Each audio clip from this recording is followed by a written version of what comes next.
Are you ready to unleash the wisdom within you? If so, you're in the right place, because today is day 5 of Live in July, and I am talking today about owning and sharing the things that you've learned, the struggles you've gone through, and how when you do that, you can make a bigger impact on your terms. And who doesn't want to do that?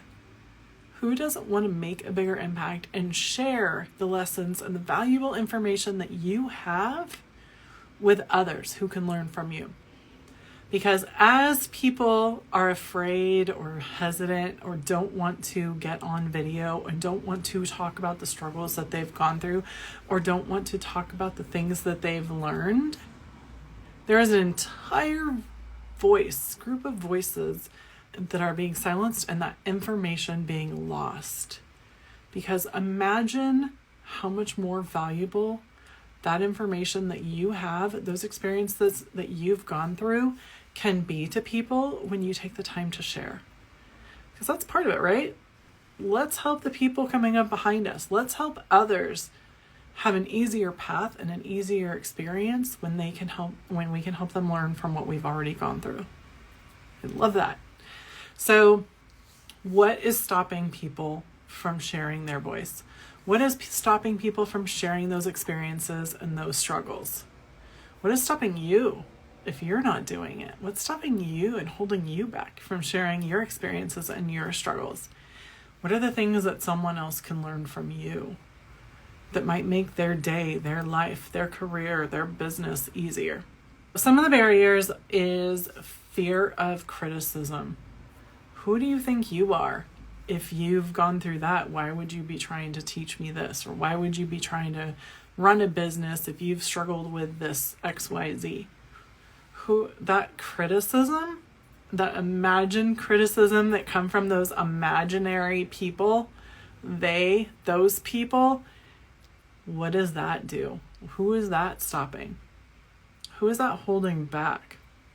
Those imaginary voices, is it holding you back? Are you worried about someone saying something and criticizing you? Because everyone on the internet is perfect, and everyone on the internet is polite, and everyone on the internet only has kind things to say because everyone on the internet is always right. Oh no, wait, that's not true. That's not true. That is why we had to create an entire book about the digital etiquette for dummies. Oh, co-written by me and my friends. That's why we had to create an etiquette book, because there are people that go online and criticize, and there are people who are just complete ridiculously mean and bullies online. And you know what? You don't have to listen to them. Take that fear of criticism and get rid of it. Another reason why people are afraid to share their journey and share their struggles and that experience and those lessons is that scarcity mindset. What if there's not enough to go around? What if I share this and others take it? What if I share this and people, and it's not they don't value it. They don't value me. It all ties together. And then there's also my favorite that I've struggled with is that fear of perfectionism. That beast that sits on our shoulder and says, that's not perfect.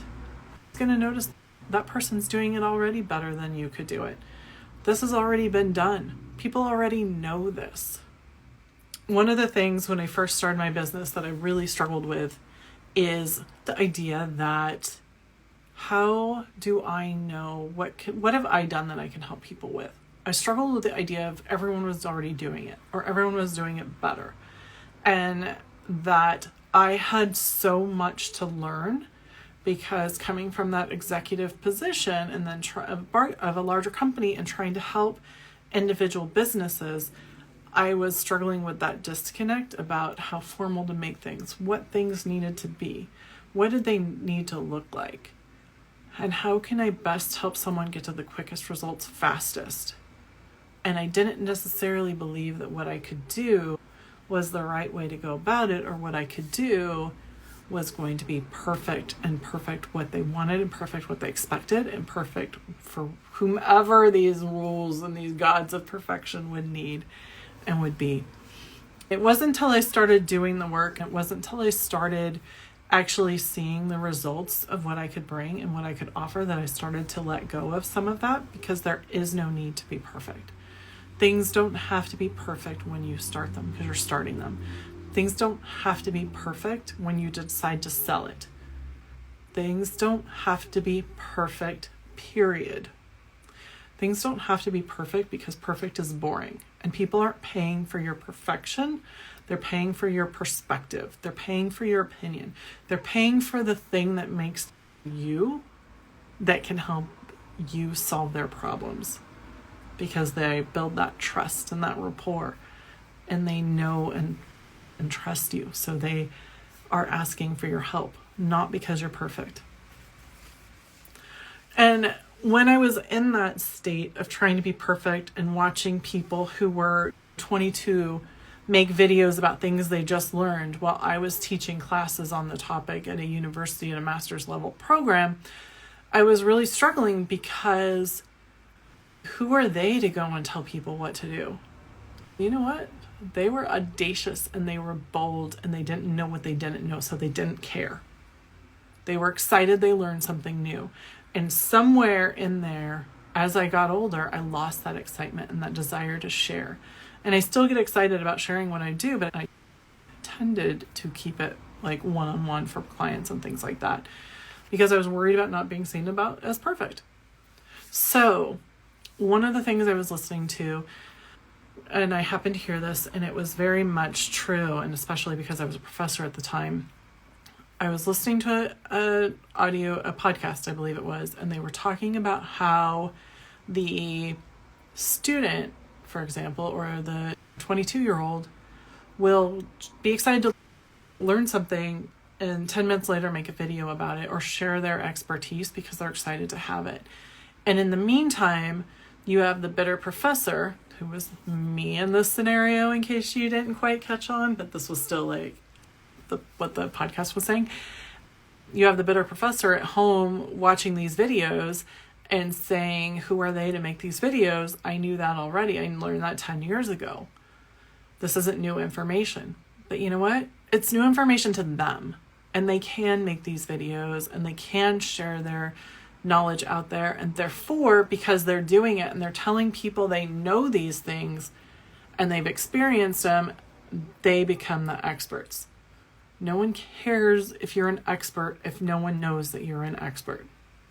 Let me repeat that. No one cares if you're an expert if no one knows that you're an expert.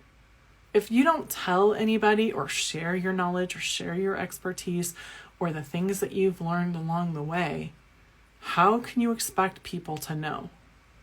How can you expect people to know? Legitimate question. I want your answers. If you're watching the replay, I would love to hear a story or a few words about how it feels to share your journey, about how it feels to share some of the experiences you've gone through, because some of these things that we can do, that we can share, can shed a light for someone else. Someone else can hear your story, your experiences, and realize that they need to do that they can learn that they're not alone. This information is important, whether it's your wisdom, your experience, your struggles, or the things that you've done that they can see as an inspiration, because you can help others get a few steps ahead by doing this. And when you do this, you become the expert.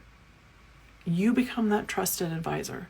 One of the other things that I really want to touch on that's a barrier, and that besides that fear of criticism and that fear of perfectionism and scarcity, is age. And honestly, I've talked to so many business owners one-on-one who will privately tell me that they don't go live or they don't use video, or they don't talk about what they know, especially video, honestly, because they're too old, because it feels gross, because they don't want to be acknowledged. But mainly it's because they're too old. Which means, once again, there's an entire array of voices and stories and experiences that are being lost. Gen X, older millennials, I'm looking at you. Your voices and your experiences are getting lost because you are choosing, you are deciding that you are too old for video. Who told you that you're too old? When you do searches online on YouTube or what have you on how to do something, wouldn't it be nice to see your face show up? Wouldn't it be nice to hear others who are your age or who have gone through your experiences show up and share that?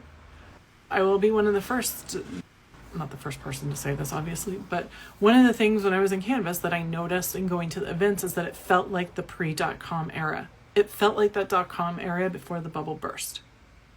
Going to the cannabis events were exciting and fun, and there were limos and parties and things and but I'd already lived through it, and so I was very hesitant about it. There were things about it that bothered me, and it was that pattern of repetition that I saw before.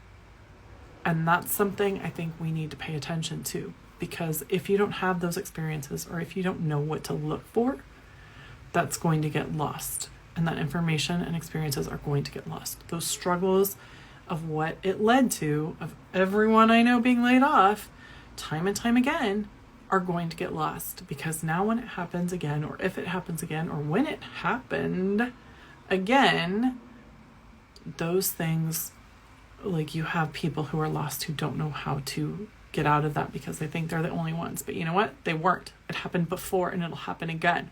So how do we avoid that? What do we look for? How do we protect ourselves? That is one example of a struggle that is not talked about enough anymore, because those of us that were in it take it for granted that it happened and it was so long ago, and those of us who weren't in it don't know to even ask the questions. So what information and wisdom and struggles and lessons that you've learned and experiences can you share that will help others even know to ask the questions about what they can do to make their struggle easier, to make their challenges easier, to get through challenges they might be facing, to help them grow their business in a way that's authentic and pragmatic and still can help others make a bigger impact. So when we do that and when we start to share our wisdom, it really does give us a freedom. I know I said this yesterday, but it gives us a freedom to share a light, and it helps others. And I think that's something a lot of us want to do, is provide that insight, be that beacon, be that, help them shine their light brighter. Because there's something in that human experience in that community that can help us. And this is for the women in the audience. There's so many male voices showing up on YouTube and business books and advice and blog posts and experts and I'm tired of it. So we need to be showing up more.